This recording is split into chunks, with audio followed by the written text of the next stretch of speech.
Selamat berjumpa kembali di channel YouTube Ruang Demokrasi. Kali ini kita akan membahas salah satu aliran di dalam filsafat, yaitunya filsafat pragmatisme ataupun pemikiran pragmatisme. Secara sederhana, kita bisa lihat pada awal abad ke-20 di Amerika Serikat muncul sebuah gerakan filsafat yang disebut pragmatisme. Pragmatisme ini sendiri mencerminkan sifat-sifat kehidupan dan kebudayaan yang ada di Amerika Serikat pada umumnya. Kita bisa lihat pertama, di Amerika tersebut tidak mempunyai tradisi sejarah filsafat yang panjang seperti bangsa Inggris, Jerman ataupun Perancis.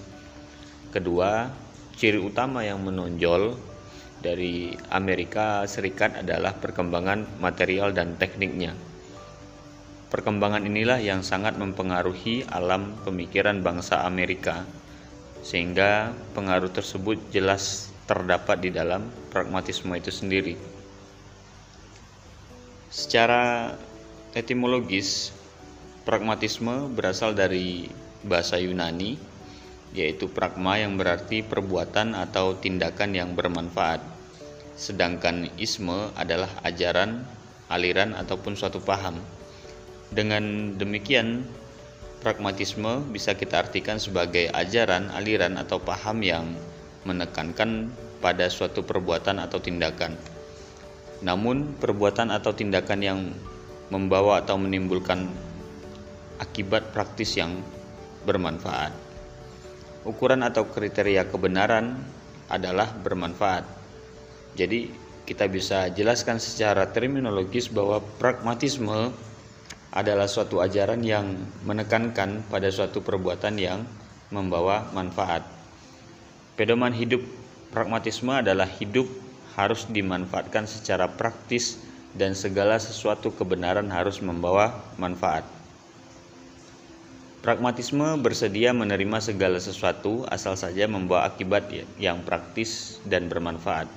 Bahkan kebenaran mitis hanya dapat diterima asalkan ia membawa akibat praktis yang bermanfaat pula. Penganut pragmatisme menaruh perhatian pada praktek kehidupan manusia dan masyarakat. Mereka memandang hidup manusia sebagai suatu perjuangan untuk hidup terus-menerus yang bersifat praktis. Kebanyakan kelompok pragmatisme merupakan pendukung demokrasi, hak asasi manusia, kemerdekaan manusia, dan gerakan kemajuan dalam masyarakat modern.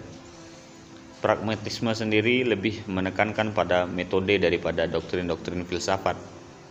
Metode yang dipakai adalah metode empiris. Mereka mengkritik sistem filsafat sebelumnya seperti idealisme yang masih membahas hal-hal yang bersifat abstraksi dan mencari hakikat yang mutlak. Menurut pragmatisme, sistem filsafat harus diturunkan ke bumi untuk menghadapi hidup manusia keseharian. Pragmatisme cenderung bersifat gerakan perubahan dalam masyarakat yang nyata ataupun konkret.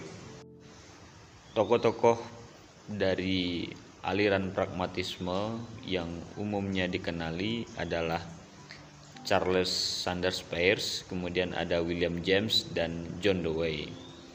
Pertama, kita bahas dulu dari Charles Sanders Peirce.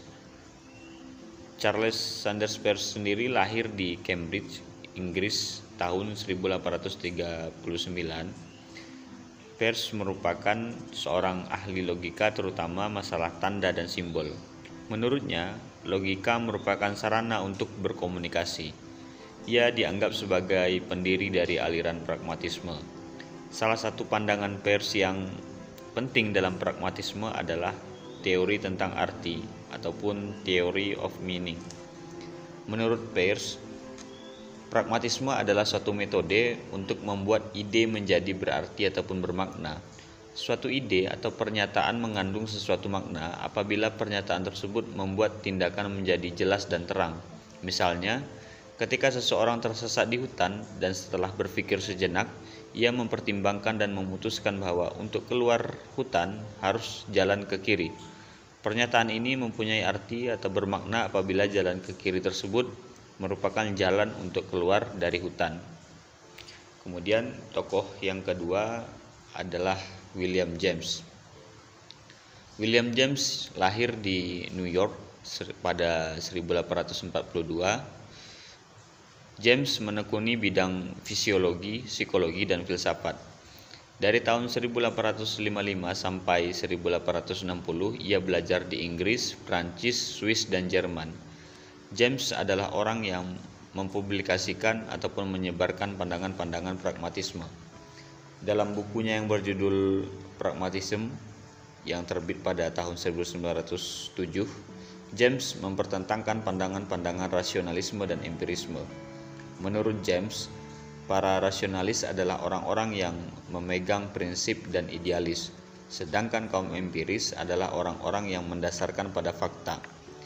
Seorang rasionalis kalau bekerja dan menyelidiki sesuatu secara deduktif, yaitu cara berpikir dari pernyataan yang umum menuju ke pernyataan yang khusus atau dari yang menyeluruh menuju ke bagian-bagiannya.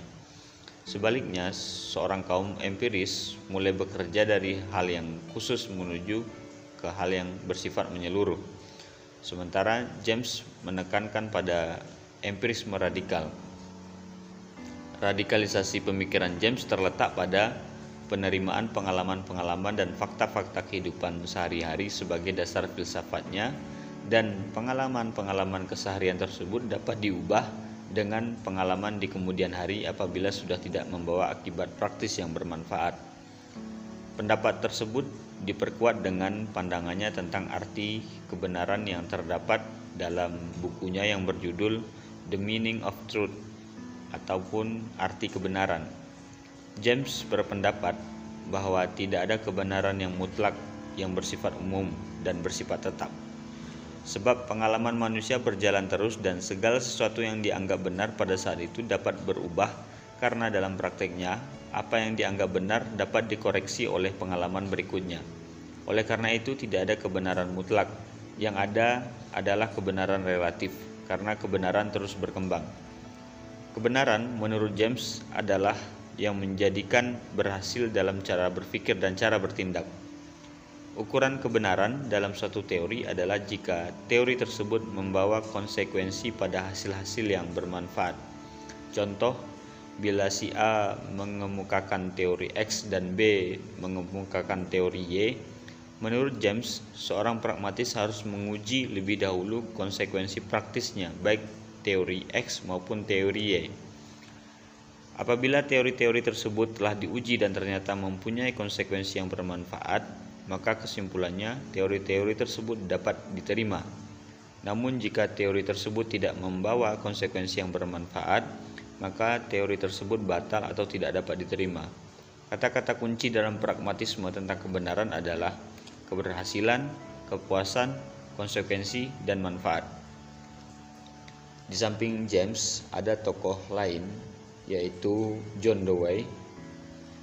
John Dewey lahir di kota Burlington tahun 1859. Ia adalah pembela ajaran demokrasi, kebebasan, pembaharuan di bidang sosial politik.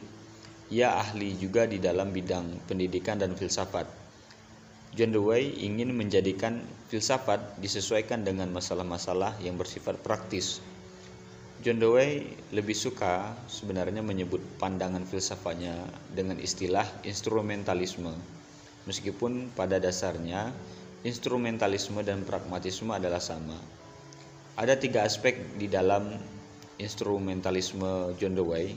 Yang pertama, yang ia sebut dengan istilah temporalisme. Temporalisme artinya adalah ada gerak dan kemajuan yang nyata dalam waktu. Kemudian yang kedua, futurisme, yang berarti mendorong untuk melihat masa depan bukan masa lalu.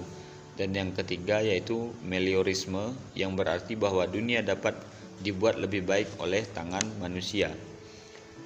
Menurut Dewey, tugas filsafat adalah memberikan pengarahan bagi perbuatan dalam kenyataan hidup.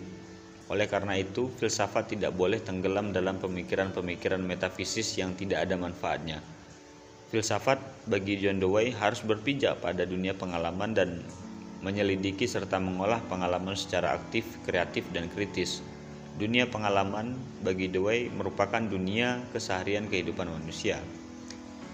Menurutnya, pikiran atau intelektual merupakan alat untuk mengadakan eksperimen ataupun penyelidikan terhadap alam sekitar untuk merubah, menguasai, dan memanfaatkan agar terpenuhi kebutuhannya. Oleh karena itu, kecerdasan merupakan sesuatu yang bersifat kreatif dan pengalaman sangat penting untuk menghadapi masa depan. Dewey menyebutkan situasi tempat manusia hidup sebagai situasi yang problematis. Untuk menghadapi problematika tersebut, maka perlu pertimbangan yang bermanfaat di kemudian hari. Misalnya, jika seorang mahasiswa dihadapkan pada masalah, yakni akan belajar menghadapi ujian akhir semester atau nonton pertandingan sepak bola di TV, maka ia harus memikirkan konsekuensi-konsekuensi dari keduanya, manakah yang terbaik. Kemudian mengambil keputusan, katakanlah belajar yang lebih ia utamakan untuk menentukan masa depannya. Sementara di sisi lain, pandangan Dewey tentang pendidikan dapat dilihat dalam bukunya yang berjudul Democracy and Education. Menurut Dewey, dalam sistem pendidikan, maka harus diterapkan secara progresivisme, di mana subjek didik atau siswa dibiarkan memilih keinginannya sendiri sesuai dengan potensi dan bakatnya. Dalam sistem pengajarannya, siswa diberikan tugas dan masalah oleh guru yang harus dipecahkan sendiri oleh siswa, sementara guru hanya bersifat sebagai motivator.